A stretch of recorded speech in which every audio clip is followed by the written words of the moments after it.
This video explores one of the most important yet most overlooked forces shaping global power. It explains why some nations rise while others fall behind and why wealth and influence are distributed so unevenly across the planet. Questions about America's decline keep growing every year. Some ask out of concern, others out of curiosity, but few discussions acknowledge the most fundamental factor: the physical land a nation occupies. Geography quietly restricts or empowers every country's choices, influencing their opportunities, vulnerabilities, and long-term destiny. Why does China pursue certain strategies? Why has Africa struggled to catch up? Why do some regions on the map seem trapped in endless instability? Every geographic feature can act as an advantage, a challenge, or something neutral depending on who controls it. A vast, flat corridor from Moscow to Warsaw is a classic disadvantage for Russia, making the country historically difficult to defend. On the opposite side of Asia, the Himalayas shield China from the west, but also block its access to the Indian Ocean, limiting trade routes and military flexibility. Meanwhile, the Mississippi River Basin in the United States contains more navigable river miles than the rest of the world combined, enabling cheap transport and abundant agriculture. Understanding these physical realities allows the global system to suddenly make sense. To illustrate how much geography matters, imagine choosing where civilization begins. The first humans migrated from Africa and eventually formed 6 early centers of civilization: the Olmecs in Mexico, Carasupe in Peru, the Nile in Egypt, Mesopotamia, the Indus Valley, and the Yellow River in China. Any society wants the same basic things: stability, food, protection, and the ability to grow over time. Out of these 6, one location offered conditions far superior to all the others, mainly because of its geography. Food security is essential, and reliable water makes that possible. Natural barriers are equally valuable, giving early societies protection from invading forces. Those who selected the Nile unknowingly chose the strongest starting point. Ancient Egypt wasn't able to build 138 pyramids by accident. Only a highly stable society could sustain such achievements. The Nile River provided this stability for 3 main reasons. It flooded predictably without destroying villages, its flat banks made transportation easy, and vast deserts on both sides acted as natural shields. Marching an army across that desert was nearly impossible, even today, let alone thousands of years ago. This allowed Egypt to remain the most enduring of the early civilizations, lasting more than 3,300 years. When Egypt finally fell, the global population was already accelerating, rising from 200 million at year 0 to 500 million by the year 1500. As populations grew, nations collided more often. Europe became a revolving door of conflicts. China's kingdoms fought, Japan fought, and Africa experienced constant turmoil. By 1800, the world reached 1 billion people. By 1945, it surpassed 3 billion. Then nuclear weapons appeared and changed the calculus of war entirely. For the first time, powerful nations had to ask, is invading worth risking annihilation? Borders stopped shifting as rapidly, and geography's influence locked in.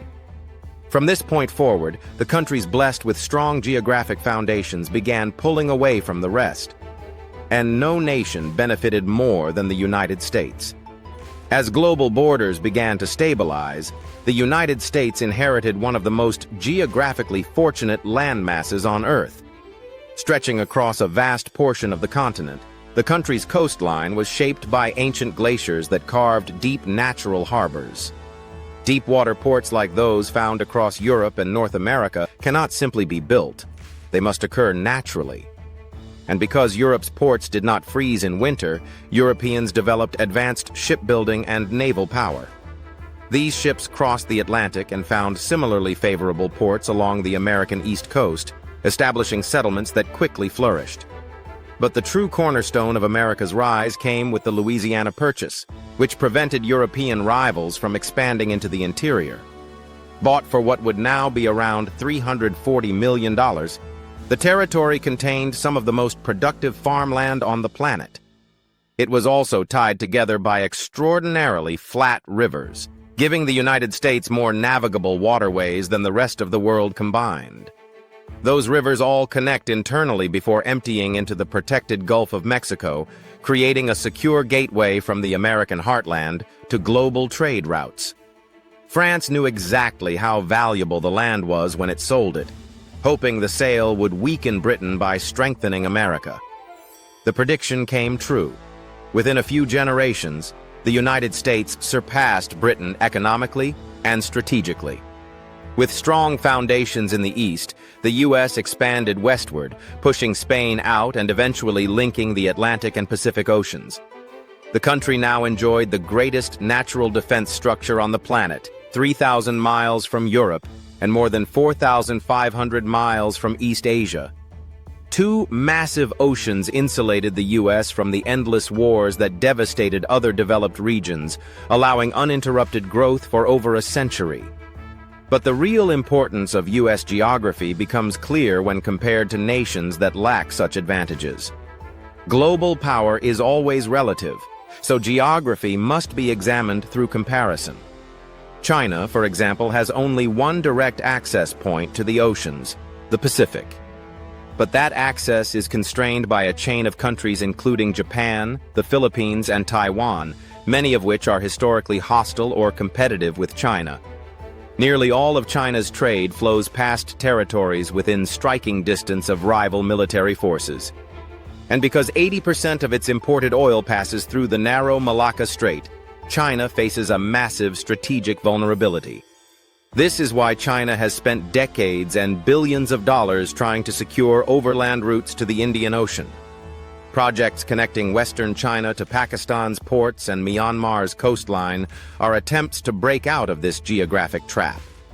Without a second ocean outlet, China's ability to project global power will always be limited compared to the United States, whose access spans the Atlantic, Pacific, and the Gulf of Mexico. Africa presents another case where geography has profoundly shaped destiny. Despite its immense natural resources and sheer size, 4 times larger than Europe, the continent lacks river systems and coastlines suited for large-scale trade.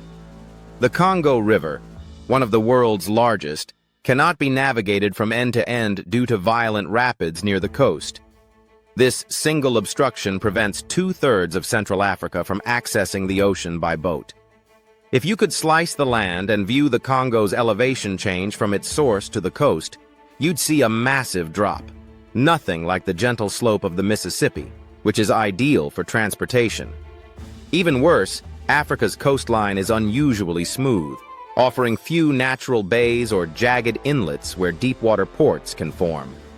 With fewer than 5% of the world's coastlines, despite holding 20% of its land, Africa was disadvantaged from the moment ocean trade became essential to global power. Strong ocean currents and constant sediment buildup make maintaining ports extremely difficult without modern machinery. These are geographic barriers no civilization could overcome before the industrial era. Russia faces an entirely different set of geographic challenges. The vast flatlands of Eastern Europe act as an open door for invading armies. Twice in the last 2 centuries, European forces have marched straight to Moscow. Even if Russia controlled the entire land corridor, it would still lack one essential component of superpower status: multiple warm water ports directly connected to its core territory. To reach the Atlantic, Russian ships must pass through choke points controlled by other nations, whether the Baltic Straits or Turkey's waterways into the Mediterranean. This dependency makes Russia's maritime strategy extremely fragile.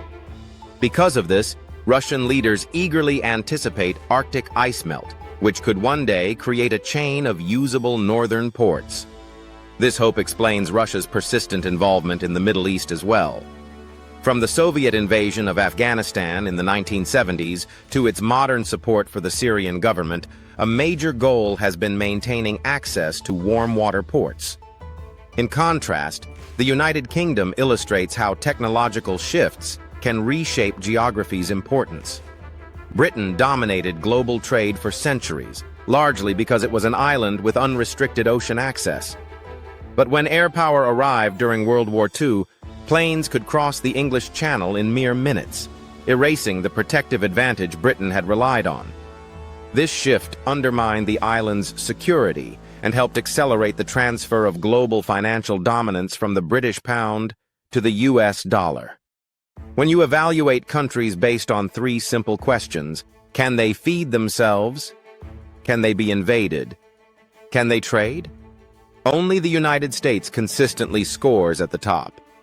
Everything else, culture, politics, economics, emerges from these foundational geographic truths. So when people ask whether America is declining, they often overlook centuries of evidence showing that geography has been the strongest predictor of long-term national power. Until a nation's literal land changes, its position in the world tends to remain stable. As global trade shifted to oceans, the United States gained overwhelming strategic advantages. Its farmland, rivers, ports, and geographic buffers created conditions no rival could easily replicate. Yet the deeper truth is that all nations operate within the limits of their land, both its strengths and its barriers. To understand how geography shapes power, we can compare four major regions with the United States. China remains heavily restricted by its coastline.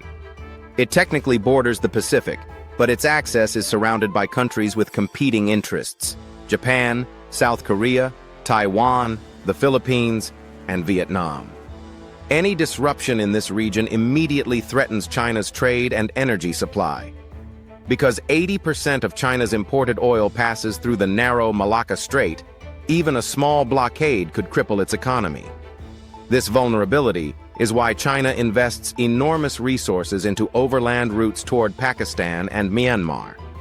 By reaching the Indian Ocean without passing U.S.-aligned waters, China hopes to secure a second pathway for trade and military movement. But the mountains and political instability surrounding these routes make them fragile alternatives. China's geography allows it to be powerful regionally, but it limits its ability to become a fully global superpower. Africa presents a different challenge.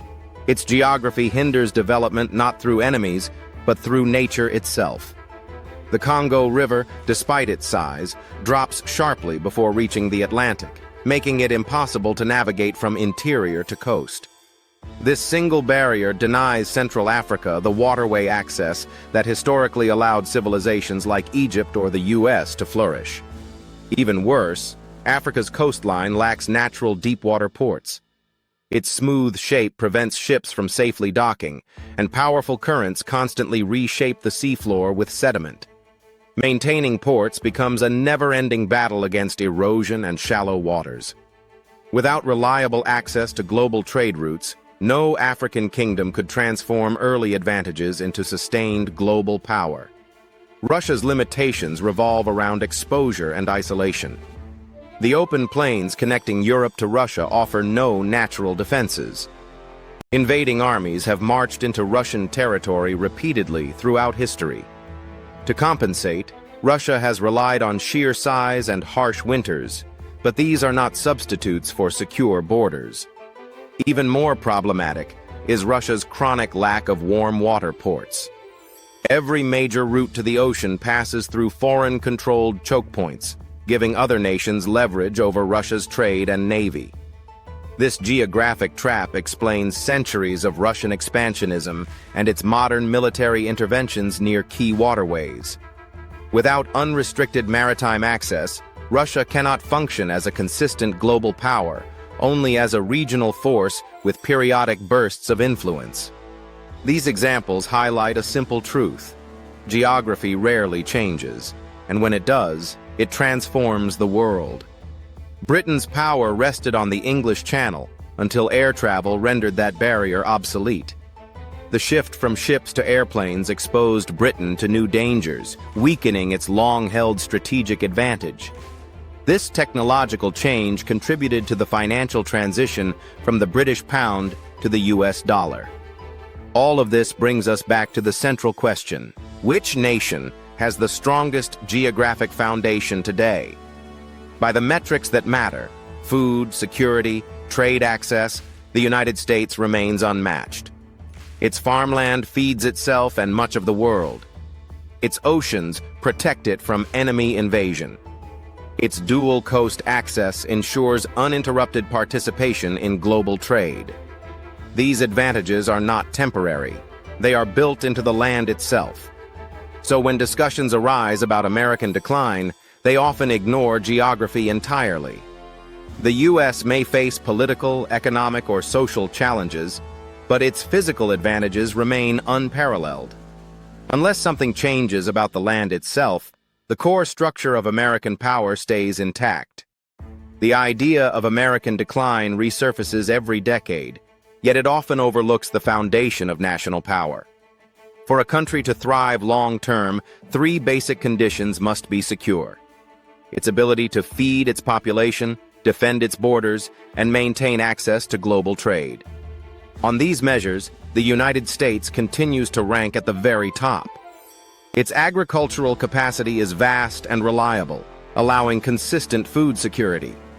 Its geographic isolation, protected by two massive oceans, makes invasion almost impossible. And its access to both the Atlantic and Pacific gives it uninterrupted entry into the world's most important economic networks. The notion that the U.S. might suddenly collapse ignores how deeply its power is rooted in geography. Nations rise and fall for many reasons, but fundamental advantages built into the land rarely disappear. This is why predictions of America's downfall have appeared for nearly a century without materializing. Geography remains the quiet force stabilizing its position in the world. Throughout history, civilizations grew or declined depending on the features of the terrain they inhabited. Rivers, mountains, coasts, fertile plains. These elements shaped how societies fed themselves, transported goods, defended territory, and interacted with neighbors. While technology changes and politics shift, the physical framework beneath a nation remains a constant anchor. When we compare modern powers, we see how geography still defines their limitations and opportunities. China struggles with bottlenecked coastlines and vulnerable trade routes. Africa faces immense barriers to internal transportation and maritime access. Russia deals with exposed borders and limited warm water ports. Each challenge restricts their ability to become fully stable, self-sufficient global powers. The United States, by contrast, benefits from an exceptionally rare combination of favorable traits. Its farmland is among the most productive in the world. Its navigable rivers connect the interior to the coasts efficiently. It possesses a network of deep natural harbors, ideal for trade. And its neighboring countries do not pose existential threats. This geographic lottery win has shaped America's rise far more than ideology or luck. It explains why the country remained stable while others repeatedly rebuilt after wars. It explains how the U.S. achieved economic dominance and retained global influence for so long.